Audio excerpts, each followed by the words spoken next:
he's on top. Million subs, he never gonna flop. Out of Chicago, where the streets don't sleep. Betting on games, making cash real deep. Crystal ball for sports, he knows the lines. He's a sports aficionado, the money he finds. From football to basketball, he's always on point. Predicting winners never disappoints. He's got that hustle, that Chicago vibe. Making moves on the streets, cash on the side. With E, you know it's always a bet. He's the king of the game, never forget.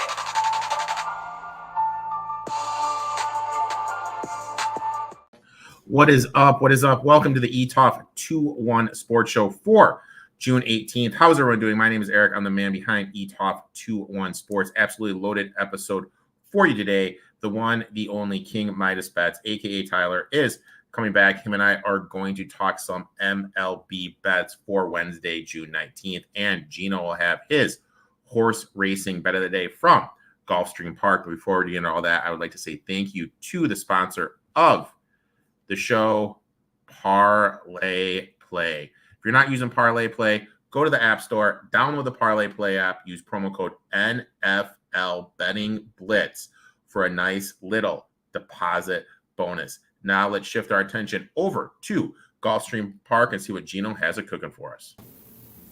Best bet for this week is going to come on Saturday at Gulfstream Park. Odds are not out yet for this card, but we can turn to race number 13. It's the Powder Break Stakes. This one is going to go on the synthetic, mile and 70 yards.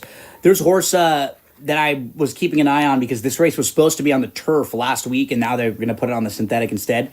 The horse that I've been waiting for to come back is Jan's Girl. She had one of the more brutal trips you will see on April the 24th. April 21st. She just had absolutely no shot that day. She was stuck in traffic down on the inside. She had trouble early. She had trouble in the middle of the race. Then again, she started to move and she got shut off.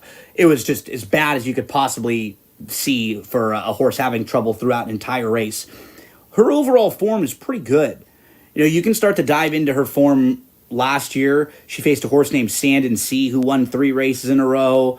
They put her in a little bit too tough at Colonial when she was in the Grade 1 Beverly D. I think she fits really well in this spot. Jan's Girl is going to be the play on Saturday at Gulfstream Park in race number 13. So best of luck there. We'll have another play for you each and every week right here. Best information in all of sports from Eric. Make sure to give my boy Gino a follow at It's Me, Gino B. Him and I are going to be starting our NFL coverage, doing some divisional previews in the next couple of weeks, so be on the lookout for that. But now it's time for this week's guest, my boy, all the way from Austin, King Midas Bets. Tyler, how you doing today, my man? Doing great. Glad to be back. Round number 2 on the show. We're talking, I mean, I'm dying out here. I'm up in Chicago. It's like 95. My place, like, it is hot, dude. Like, it's one of those things, like, my dog, like, takes 2 steps out and then just comes right back in. Like, it is like, he is not having it. I am hating life. And you told me, you're like, yeah, that's like May to October here. I have no idea how the hell you do that, man. No idea. Try to find a lot of swimming pools on Saturdays. But yeah, any exercise outside's got to be early or late. Interesting week of sports. DeChambeau winning the U.S. Open. Absolutely. Celtics getting it done. Look, full transparency. I had Jaylen Brown 7-1 to win MVP. Probably didn't deserve it, but you know what? I'm gonna take it. Take it when you can get it. What was your takeaway from the week that was? Yeah, so there was a lot going on, obviously, with golf, the Rory meltdown, the Celtics winning the championship. My takeaway was it was the first week of the College World Series, and since I'm going to be giving out some baseball plays, I want to talk a little bit about the college side of the game. College baseball is growing a lot in popularity. We're seeing a lot of the, especially Southern teams, SEC, Big 12, ACC, expanding their stadiums to accommodate these crowds. And obviously it all culminates in Omaha for the College World Series. And my big takeaway from that on a gambling perspective, and it's still going on, is 2 things. Number one, how widely the lines range from book to book, and number two, how awful the lines are that they're giving the betting public. So if I think they get a lot of new people to bet college baseball during the World Series. It's on TV all day. People want to throw their money around on it. What I'd really encourage people to do is look at the spread between what the juice on the favorite versus what they're paying you on the underdog. So I'll give you a quick example of a game that I was looking at the other day. The favorite was minus 170, and in MLB terms, most underdogs, they would be around plus 145, 150, somewhere in that range. They were paying plus 119. So you got minus 170 on the favorite, plus 119 on the underdog, which long term you were just never going to win playing that way. Other people on other books had that favorite at minus 195. Other books were paying the underdog minus 150. So if you're not really shopping around for the best line on these College World Series games, you are going to get absolutely screwed. There is no way you're going to become profitable. But I do highly encourage people to get into college baseball.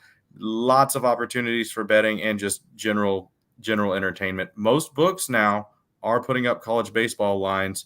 Even on they play midweek games on Tuesdays, they'll put those up, and then all weekend. Maybe not every team, but it used to be almost none. And it's out there. And if you do your research about which pitcher is going to be starting, might not be the guy that the books are expecting, you can definitely find some advantages. Now, do they do? Because in MLB, it's always if the pitcher goes. Yep. So will they null and void the bet, or is it just the wild So west out there? it's going to depend on your book, but a lot of books for college are not listing pitchers. It's just action. And it doesn't take a whole lot of inside information if you just follow some like major college baseball Twitter accounts. Usually they're fan accounts. They'll know who's going to start. And a lot of times you can find some really good value. This team's actually going to be resting that guy, or they play Friday, Saturday, Sunday series for the most part. A lot of times the Friday guy, well, we're throwing him on Saturday to give ourselves a better chance because we don't want to throw our best pitcher against their best pitcher. Think the coaches will play games like that. It doesn't always just follow the same set rotation over and over again, and you can definitely find some good lines there. And if you don't follow college baseball, now's a great time to get in it. The World Series is in full swing. Tonight's game got weather delayed, so it'll be starting up at 10 a.m. Central tomorrow. Early start.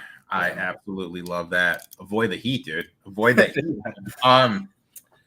My takeaway is this. Now, I could have gone to Shambo. I could have gone, McElroy leaving. And I'll be honest, as someone that grew up playing sports, played collegiately, I honestly have no problem with him walking away after losing. Yeah. Like, maybe it's just me. I don't think it's that big of a deal. Celtics finally winning. Tatum basically copying what Garnett said, what Kobe said, basically copying all those guys after they won. But what I'm going to do is this. I'm going to sound like a bitter old man. I miss the good old days of sports betting and social media sports betting. I'm in this group chat. Someone brought up a Jamaican sports book where you could do 25-cent pick fives, and that opened up a door. We started talking about the good old days with Five Dimes, Tony from Five Dimes. I don't know if you've had any interaction with Tony from Five Dimes. Rest in peace. That dude, when I was a young buck and I was just coming up, and I'll never forget, what I was doing is Oregon in the first half of those college football games when they had Chip Kelly, I was taking their over and then parlaying him minus the points for the first half. Mm-hmm. That's what I was doing. And I was absolutely loving it. And I got a message from him. I mouthed off to him. And this is when I lived in like my parents' hometown, some rural Michigan town. He comes back at the DM. He's like, "You don't think I don't know anyone in Mount Pleasant, Michigan? I could have someone at your door in 5 minutes, man." And like scared the shit out of me. We have these kids on sports media now bitching and whining if their guy doesn't play and they lose a bet. It's sports betting. You're always going to run the risk that someone's going to get hurt. Someone could be taken out early. It's part of the game. If you can't handle it, don't do it. I also miss the days you'd go to Western Union, you'd have your stack of cash. You'd be like, look, I'm sending it to some town I never heard of, some guy's name I can't pronounce that I got to type out. I just don't know. I just miss those days so much. And then you'd go in and you'd have a Western Union slip. You'd be like, yeah, I'm here to pick up this money. I want a ping pong tournament. Like, those were the days, man. Like, and then when I moved out here to Chicago, having little bookies out here, dude, those are the days, and I miss those days. Like, now it's just kind of like too mainstream now. Like, I was like on Twitter, and I was just going through Twitter and everything. Like, me and one of my buddies are starting up a little business, and I'm getting a Twitter account or X account going for that. I started going through betting. There's a lot of people right now that just literally have no clue what they're talking about sports betting. And they're just giving bad advice. That's why I'm glad you're here. You and I have been knowing each other for a couple months now. And, I respect your game and everything. And that's why I like having people like you on here. So that way you can kind of educate people, and hopefully we can help you guys make money, because there's a lot of people out there that are just giving awful advice. Yeah. See it all the time. When I first got on Twitter, it wasn't that long. It was 2020. There were handicappers out there. There were people out there giving clearly bad advice, just picking teams or not doing their full research. But it's exploded. It's just absolutely exploded. People start accounts. They start throwing out plays. If it doesn't go well, they just abandon the account and start a new one. You really need to do your homework on who you're following. Even if it's just, I give out free plays, and lots of people do. And it's great. I think it's great for sports betting, but you really need to do your homework on who you're following before you jump in. There's a lot of bad advice out there, and people that will, in their little write-up, will just be missing huge chunks of what they should be evaluating. I'll go into these spaces and stuff like that, and it's always like I can always tell within 5 seconds if the person knows what he's talking about. Yep. XFL Jim, look at Eric rocking a top tier D-Gen pen. Saw so many of those at the Sportsman OTB. That's me, dude. And I chew my pen too, so this is all grimy as hell. I wish you had to risk getting shot every time you had to make a bet. That would be funny. And Might yes, be more selective. I can always tell, 100% you had risk getting shot. You can always tell the people that watch the show, dude. Yes, I am team Brian Wu to the fullest. But back to my one thing that we're talking about. I'm gonna say his name, Portnoy. Portnoy tweeted out a bet slip for $100K where he parlayed Scotty Scheffler I saw it. Oh my God, the Celtics to win it all. Yep. I can't live bet on DraftKings. Mm-hmm. Like, literally, like, it comes back error. Mm-hmm. I tried to do, God, what the hell did I try to do? I tried to bet Tatum on that book to lead the series in assists. They would only let me get down $25. How the hell is this guy able to get down 100K? Because you have DraftKings. You know what I mean? That's why. And he loses a lot. It's because he's probably not posting a lot of his losing slips, number one. Yeah. And number two, it's free advertising when he hits it. You know, they would have had to pay him 6 figures for him to tweet about DraftKings anyway. Whenever he hits, they get the free advertisement off it. And, you're 100% right. But unfortunately, that's just what it's came to. You know what I mean? Like, and it's just hard, like, for, people like me, and people like you. That's, we were talking about offshore books. I still do most of my action on Bet Online, on Heritage, because it's just easier to get stuff down there when you don't get limited. I mean, granted, I'm a little pissed at Dave at Bet Online. I wanted to bet Johnny Bryant to be the new coach of the Cavs. Guess how much old Davey would let me get down? How much? $6.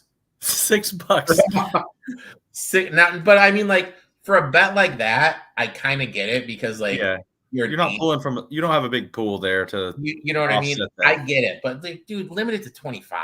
You know what I mean? $6 fucking bucks. Come on, Dave, pick it up a little bit. We have reached the part of the show. We're gonna be talking some betting.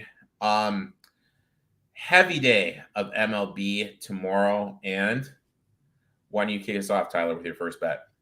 Yeah, we're gonna go in chronological order. So I'm gonna start with an early game. This game is at 11:35 Central Time. So if you're Central like us, nice early game to kick us off. I'm gonna go with the Pirates, and we're going first 5, and the best line right now is -111. They're facing the Reds. It's in Pittsburgh. Hunter Green is the pitcher for the Reds, and on the surface level, Keller for the Pirates and Green for the Reds, they look like they have pretty similar statistics. But really, when you dig into their game logs, there's totally different stories. Green has been really erratic for his last 3 starts. He's given up a combined 12 walks in those 3 starts. Keller's actually coming off a bad performance, but it was his first bad performance after 6 straight really good performances. And one angle I like to bet, when you have a good pitcher who's been consistently really good, who does have a bad outing that's not injury related, bet him on the bounce back the next day. And we're getting a great line at -111 on it.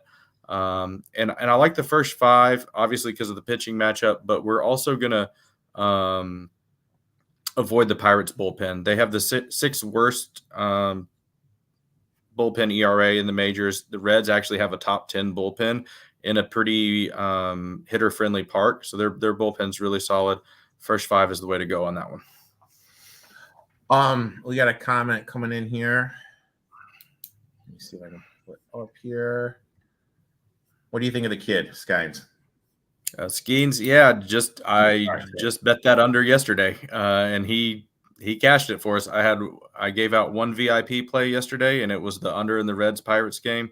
Looked a little rough at first. I think there was 4 runs in the first inning, and it ended with maybe 5 or 6 total. So he's absolutely amazing. I think it's going to be interesting to see what he's able to do over the course of a full MLB season. What is he going to look like after the All-Star break?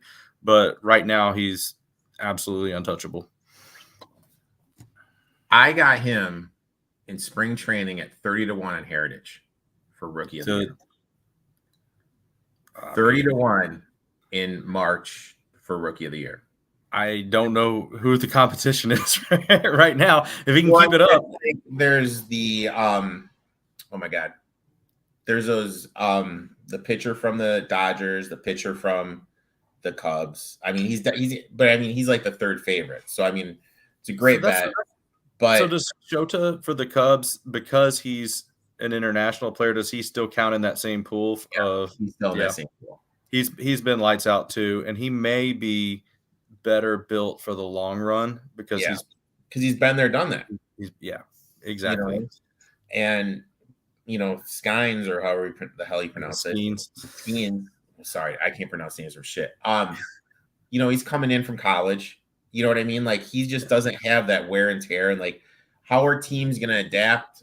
How is he going to handle when teams adapt and they see him for the second time? What is that going to be?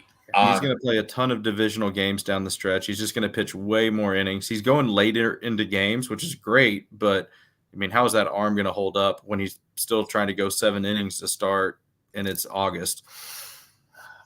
Pirates are an interesting team, though. Yeah, and they're kind of a team that not this year, but I think next year, maybe we can bite a little future on them.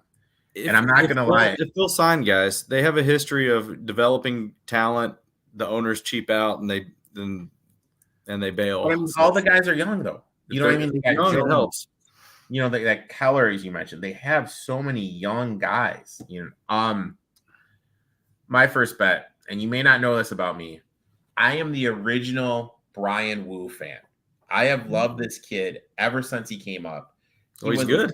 Gold mine. His strikeouts were a gold mine. I will never forget, I got him at 30-1 a random Friday to have the most strikeouts on the night. He's an absolute stud. Love this kid. He is coming. He scratched his last start. But when we look at it for the season, he's been a cash cow this year on the first 5. 6-0, 72.9% ROI first 5 this season. Wu for the season, 33.2 innings pitched, 16 hits allowed, 4 earned runs, 1 homer, 2 walks, ERA of 1.07. And this is the thing. His whip is 0.53. Absolutely insane. He's probably having one of the best seasons that nobody is absolutely talking about. Yes, I know he missed the start, but his bullpen session has looked good.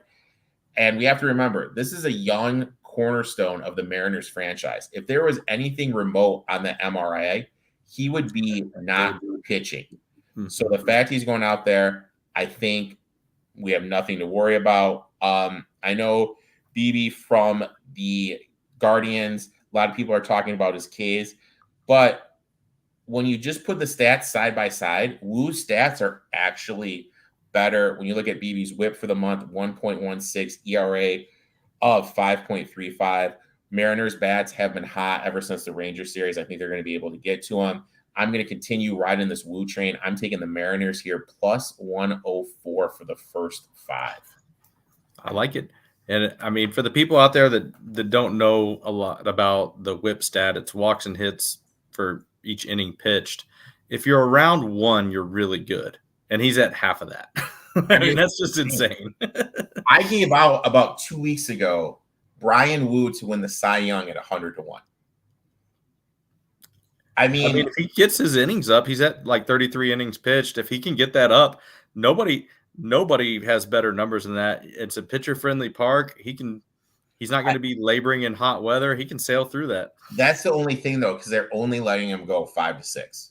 Yeah, that's the only thing they're doing. They're only letting him because he had that arm injury. And the Mariners are another team. I wish I would have took a future on them. You know, Woo, Miller, some good young arms that are looking really good. Next bet, man. Where are you going? We're going to go with the Astros and White Sox under 7.5. And this one is probably going to, if you just look, this is where we were talking at the very beginning about you have to go beyond the surface level. Hunter Brown does not have a great ERA. He has a 5-run ERA. He's had some rocky starts, but a lot of that was way towards the beginning of the year. He's really not a bad pitcher, and I've actually backed him several times recently. In his last 2 starts, he's given up 0 runs, and that's over 13 innings. If you take a little bit wider snapshot, he's been good in 4 of his last 5 starts. There was 1 bad one in there. And one key to it is he's not giving up home runs. I mean, he's keeping the ball in the park. He's got a good whip over the last 5 games. And so you really just have to, at this point in the season, throw out the ERA and look at what guys are doing a little bit more recently, especially if they started off terrible. I think it actually helps us get a better line sometimes on the Astros and on the under when he pitches, because people just see the 5-run ERA and think he's not good. His counterpart for the White Sox is Crochet, and he has been one of the few bright spots for just an awful team. I mean, the White Sox are horrendous. Playing a little bit better. They've won 4 out of 10. But Crochet, we were talking about a 1 whip being really good. He's at 0.9. In his season so far, he has 116 strikeouts to only 19 walks. In his last 13 innings pitched, he struck out 23, which is just incredible. He's pitching very well. He gives up very few home runs. He can eat innings, which you want with the White Sox. If you're going to take it White Sox under, you need a starter who's going to hopefully go 7 because their bullpen's bad. And then on the flip side, the Astros offense is kind of average this year, but we want to make sure that we're betting an under where at least one of the offenses is not expected to do much. And the White Sox are 30th in runs scored, 29th in average, 25th in home runs. Overall, the ballpark this year is ranked about 19th most hitter friendly, so it's towards the pitcher friendly side. I think there's a very solid chance if Hunter Brown has a good performance like he has in 4 of the last 5, this one should sail under pretty comfortably. The funny thing to me about the White Sox, and I love this bet because the White Sox are going to struggle to score runs. And then for how good Houston's offense is, they struggle too. You know what I mean? The funny thing to me about the White Sox this year is just the ways that they're inventing to lose goals. It's incredible. They're 19-54. It's just, And that's after they've won 4 games recently. They were at 15 wins just 5-6 days ago. that is just freaking insane to me. But you know who's quietly having a good season for them? Who's that? That picture, what's his name? Freddie. Oh, Fetty. Is that Freddie, the guy that was in KBO last year, Eric Feedy. Yeah, I know who you're talking about. That guy has been I'm trying to pull it up right now in Bet Labs. That guy has been a cash cow on the money line for the first 5. The guy that they have going tomorrow, Crochet, I think is how you say his name. He's been really good. I mean, he, like I said, 0.9 whip, just striking everybody out. But he just doesn't get any run support, which is tailor made for unders. Let me see. Pulling it up right now. Yeah, he's managed. Okay, so you heard their atrocious record. His record is 6-5 this year. So he actually has a winning record pitching for the White Sox this year, the worst team in baseball.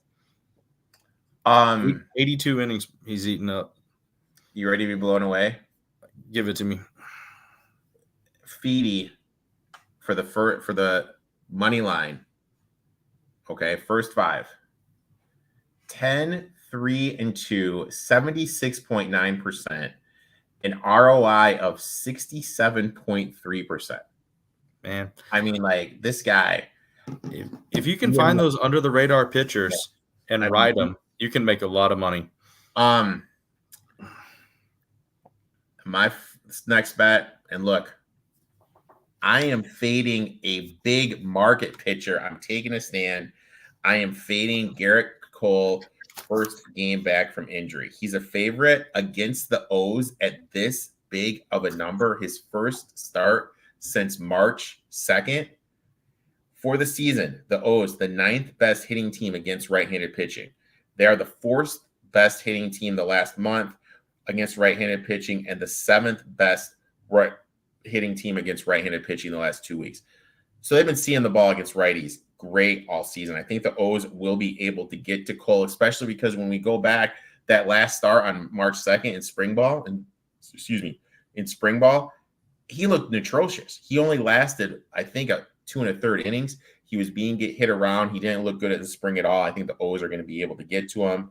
Povich, the young kid, is going for the O's, the lefty. He looked good his second start out against the Braves. 6 scoreless innings, striking out 6. When you look at it for the season, Yankees are middle of the pack against left-handed pitching. And for the last month, 9th worst offense against left-handed pitching. O's for the season, 65% money line first 5 with a 13% ROI. Look, I'm going to do it here. I'm taking the Baltimore Orioles plus 152 for the first 5. I told you before the show I love this pick. This is it. I mean, when you look at Major League betting, any betting, but especially Major League betting, surviving the course of the season, it's a marathon, is all about finding value. And this is an absolute value play. You're getting a team that's 47-24 at plus 152 against a guy who we have no idea what he's going to go out there and do. I think it's a great bet. I'll probably add it myself. We got a question from Instagram. Yeah. And I cannot pull up Instagram on StreamYard yet. But I have the screen going to my second screen. Are the Cubs and Sox both auto fades until further notice? Well, the Cubs are getting to that territory because they just keep blowing leads. They've blown, I think, 5 leads after where they've had the lead after the 7th inning or something in just the last couple of weeks. I think the Cubs are a great fade. I wouldn't fade Shota right now unless you're getting a good price. But other than that, yeah, I think the Cubs are absolute fade material, and you're not going to be paying a really heavy price for them. They're about 5-6 games under 500, but for some reason the books keep respecting them. I think the White Sox are a different story, though. Yeah, they're bad. Yeah, they're going to lose a lot, but most days you're going to be paying minus 200, minus 220 to fade them. And long term, you're just not going to win betting like that. I actually thought about betting the Astros tomorrow because they're only minus 125. I think there might be some value there, but it's just about how many innings Crochet eats up, because if he eats, you love fading him because the bullpen's so bad, but if he gets to the 7th inning, then it's not really worth it. So we've mentioned 2 good White Sox pitchers. What I would do is look at trying to fade them on the days that their other starters are pitching, or live bet them if it's close. If it's like, let's say it's 2-2 after the 5th inning, that terrible bullpen's coming up, and you can get a decent price on it. Try to hit them live or fade them live, or after our boy Feedy goes as 5 and they're up 2-1, 2-0, flip it on the other side. Flip it on over to the other side. Did that when they played when they played the Brewers. Every single game they were losing and go after 5, and they ended up, the Brewers were losing, took them live, and they ended up winning. Your next bet, and you're going to one of the surprise teams in MLB. Yeah, the Royals. The Royals been all right. And people that have been backing them since the beginning, I'm not going to claim to be one of them, but they've made some money. So I'm backing them first 5 minus a half. Basically means just they have to have the lead after the first 5. If you're not familiar with that bet, it's a way to cut down on a lot of juice. So if you really like a team first 5, but they're like minus 160, 170, I don't like paying a lot of juice. I'm going to play minus a half, cut down on that. They got Reagan's pitching. He's really consistent guy. I mean, and when they're playing the A's, when I don't need the most lights out performance in the world, I'm looking for consistency. If you take his last 15 starts, he's been good in 13 of them, and that's probably going to be good enough for tomorrow. The A's are pitching kind of a newcomer for them this year. He's started 3 times. 2 of them have been really bad. One, he just had no control, walked everybody, got blown up. The other one, he threw strikes. They just hit it. He gave up 8 hits in 5 innings, and I think they scored 4 on him. The Royals have a good enough offense to, if he's like that, they'll absolutely take care of business. Royals are a top 10 run production team. A's are 28th in run production. They're 29th in average. They're just a very anemic offense. So when you throw a good pitcher like Reagan's against them, they're not going to do much usually. They don't steal bases. They just really don't have a lot going for them offensively. They do have a few pitchers. That's why their record's better this year than last year. But when they're throwing somebody bad, you can jump on the A's fade train just like you did last year. The one other bright spot for the A's this year is their bullpen is much improved. And so that's why I like the first 5 here. Just like in that Pirates game, I want to go with my good starter, but against their bad starter, but avoid my side having a bad bullpen. And that's been the Royals' downfall to a certain extent. Their bullpen's not very good. So Royals first 5 minus a half. Last time I was on your show, I hit 2 out of 3. I'm thinking we can hit at least 2 out of 3 again. I love first 5 betting. That's basically all I do now in baseball. First 5 betting and player props. Full game. Unless you're wanting to include a bullpen for a specific reason, like the team you're playing against has a terrible bullpen that you want to fade.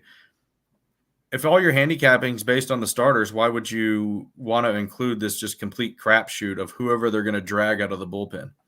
100%. Why would you want to put in 100%. And that's why I am going there for my last bet. Give me the Mets here, minus 104, first 5. Heaney is going for the Rangers this season. Money line, first 5. 2, 10, and 1. That is 17% ROI of negative 66%.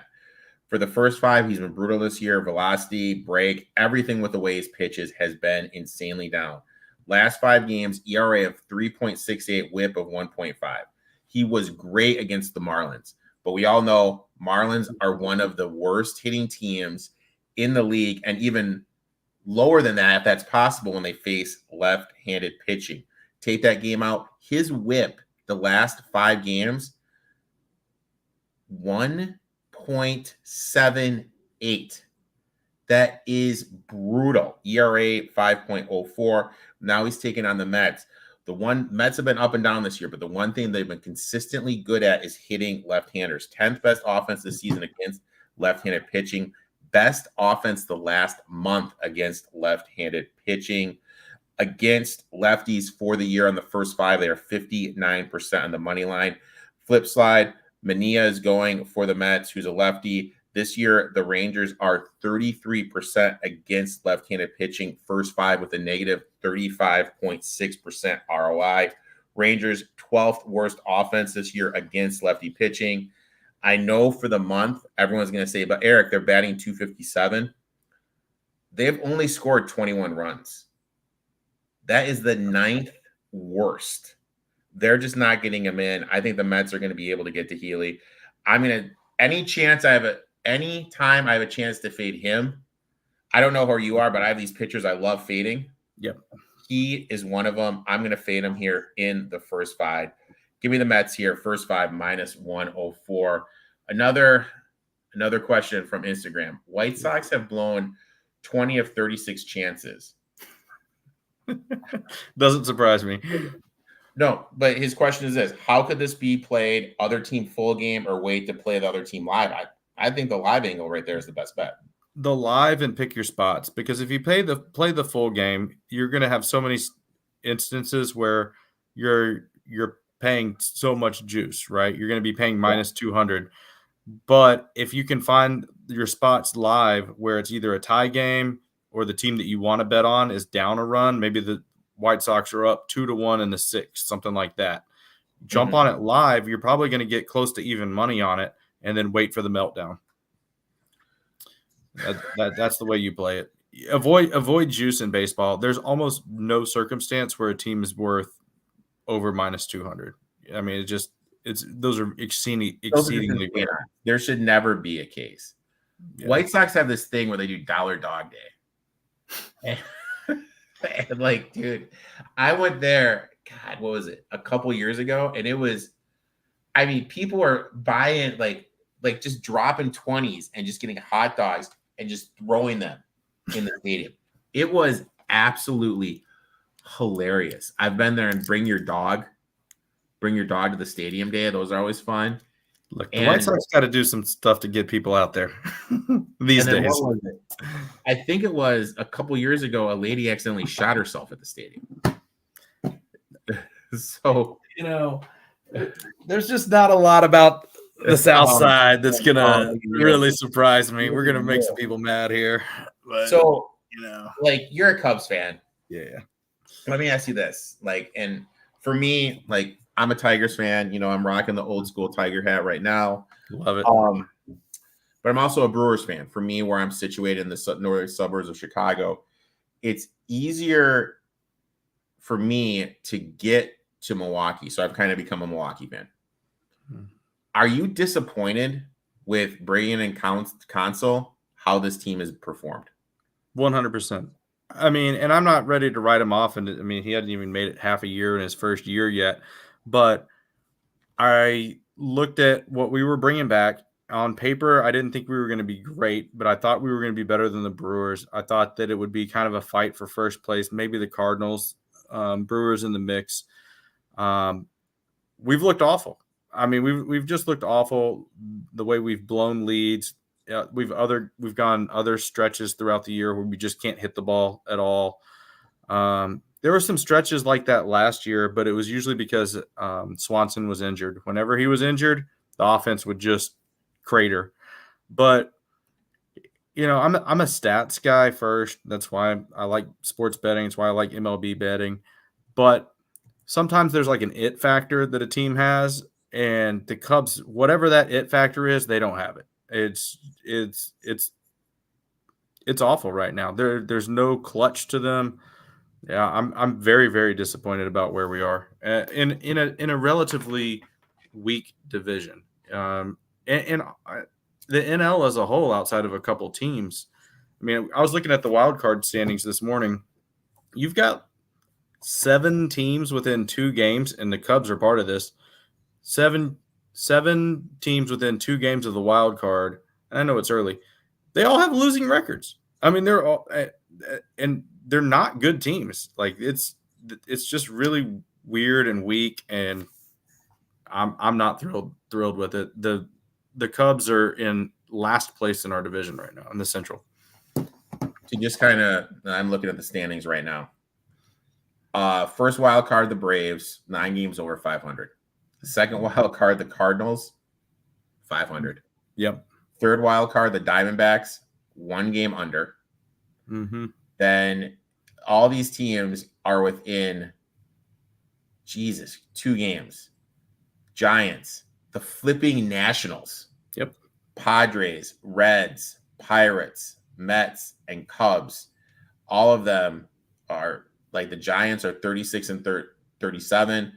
Cubs 35 games under 500, and they're 2 flipping games out. I mean, last place in the Central. It is absolutely bad. But the flip side, you can get hot and make things happen pretty easily with the new format. Bad. I mean, you look at the Brewers splits. I mean, they're playing phenomenal against righties right now. They are hitting lights out against righties. They may go back, but their pitching is so good, and they have. I'm amazed by how many goddamn young guys they have. Well, you know what I mean? They hit the ball. I mean, that, like the Brewers, when they've won in the past, it's always been, not always, but a lot of times they've got some really solid pitching. Yeah. I mean, even going back to like when they had Hader coming out of the bullpen, I mean, he was just shutting guys down. They're top 10 in run production. They're top 5 in batting average. I mean, they hit the ball. One of the best one of the best atmospheres I've been in was, it was game 6, Dodgers against Brewers up at it's called American Field right now or whatever, but Miller Park. Phenomenal atmosphere. We got standing room, I think, for like $50.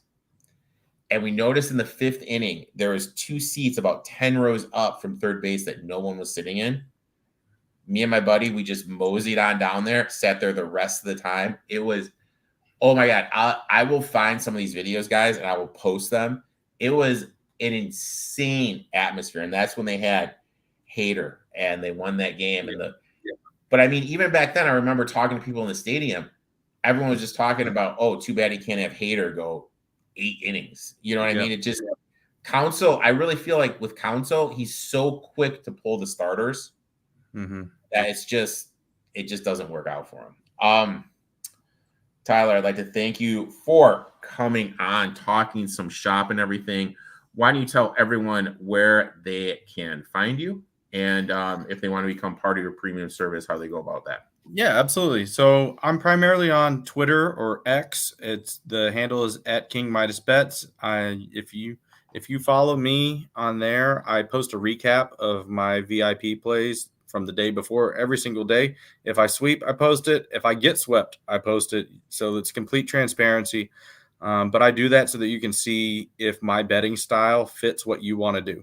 If you're looking for max plays, if you're looking for crazy parlays, stuff like that, that's not my thing. If you want to grind it out, be consistent, bet 3 to 5 games every day, 2 to 5 games every day, and hopefully come out on top. That's my game.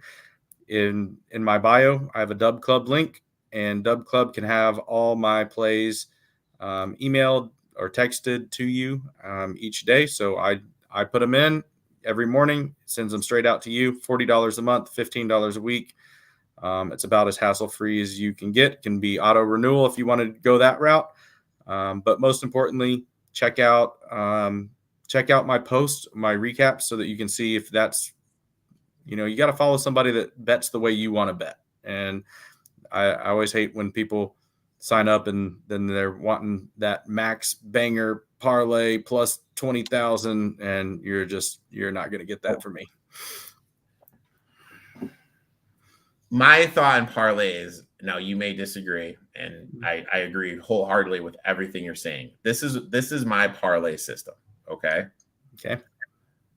Saturday during college football, if I got 3 to 4 dogs I like, I'll do a small money round robin, money line round robin.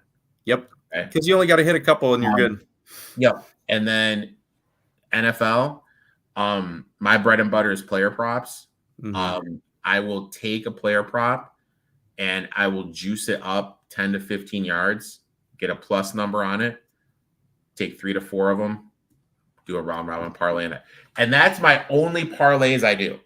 I think parlays are idiotic. And for those that are watching, when I first started out, like, look, if you could take, I'm just starting my college football research, but let Georgia, if you find a book that will let you parlay Georgia first half over and first half minus the points, go ahead and do it because it's a great bet.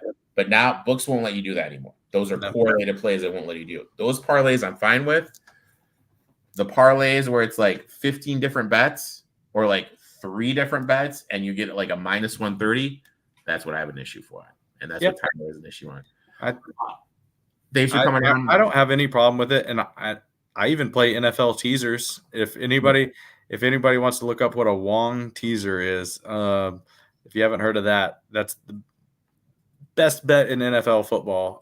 The books are actually scared of it. They've actually adjusted their lines to avoid Wong teasers, but maybe I can come back before NFL starts and we can talk Wong teasers, but I play one just about every single week and I come out ahead on those every single year. It's beautiful.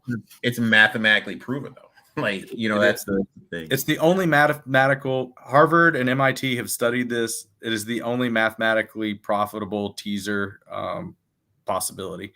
And, I like math and I like numbers, but if Harvard and MIT guys have crunched them, I'm just going to trust them on this one.